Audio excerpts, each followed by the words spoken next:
السلام علیکم ورحمۃ اللہ وبرکاتہ نحمده ونصلی علی رسولہ الکریم اما بعد۔ آج کا سبق سن لیجئے۔ آج کے سبق کی سرخی ہے زنا سے بچیے، پارٹ نمبر 5۔ امام شافعی رحمۃ اللہ علیہ کی کتاب ہے دیوان شافعی۔ اس میں امام شافعی نے حکیمانہ باتیں بہت لکھی ہیں۔ اردو میں اس کا ترجمہ نہیں ہوا ہے۔ اللہ کرے ہمارے علماء میں سے کسی کو اللہ توفیق دے۔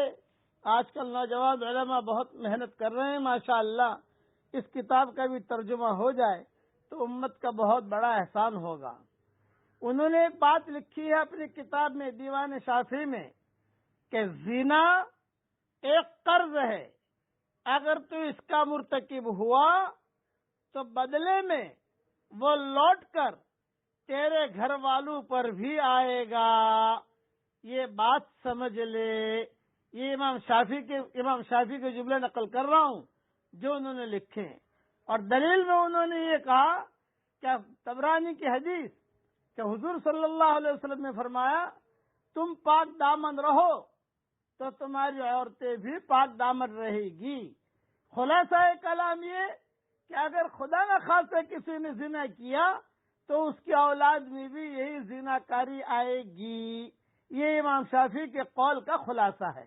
اچھا، اب یہ تو میں نے امام شافعی کا قول نقل کیا ہے، میں نے خود نے تو کہی نہیں ہے یہ بات، لیکن میں اپنی طرف سے ایک بات کہتا ہوں کہ کسی سے کوئی چوک ہو گئی تو اس کو بہت لمبا چوڑا استغفار کرنا پڑے گا، بہت معافی مانگے اللہ تعالیٰ سے، بہت معافی مانگے۔ اللہ کی ذات سے امید ہے کہ اللہ تعالیٰ معاف کر دے گا، اس لیے کہ اللہ کا قانون ہے کہ شرک کے گناہ کو اللہ معاف نہیں کرتا، اس کے علاوہ کے گناہوں کو معاف کر دیتا ہے۔ تو اس لیے میں نے امام شافعی کا قول نقل کیا کہ امام شافعی اس کو اتنا برا سمجھتے تھے۔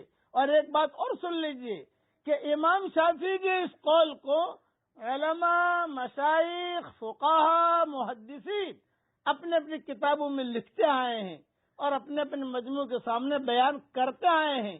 آج بھی جو مشائخ ہیں وہ اپنے اپنے بیانوں میں کہتے ہیں، اس لیے میں نے مختصر اس کا تذکرہ کر دیا۔ اس لیے زنا سے بچیے اور اپنی اولاد کو بھی بچائیے۔ اب پڑھ لیجئے میرے ساتھ، سبحان ربک رب العزت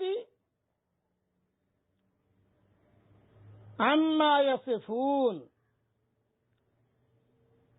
وسلام علی المرسلین والحمد للہ رب العالمین۔ دیکھیے میں نے اتنا پڑھا، اللہ میرے ساتھ ہو گیا، اللہ مجھ سے خوش ہو گیا، اور یہ جملے اللہ کو بہت بہت بہت پسند ہیں۔ ترجمہ بھی پڑھ لیجئے، پاک ہے آپ کا رب، عزت کا مالک، ان باتوں سے جو یہ لوگ بیان کرتے ہیں، اور سلام ہے پیغمبروں پر، اور ساری تعریفیں اللہ کے لیے ہیں جو رب ہے سارے جہانوں کا۔ اس جملے کے بارے میں میری کتاب ریاض التفسیر میں مستقل تفسیر لکھ رہا ہوں۔ یہ بہت فائدہ ہے اس جملوں کا جو میں نے بیان کیا ہے۔ بس آپ پڑھ لیجئے، آپ کا کام تو یہ کہ صرف پڑھ لیجئے، پڑھوا دیجئے اور آگے بھیج دیجئے۔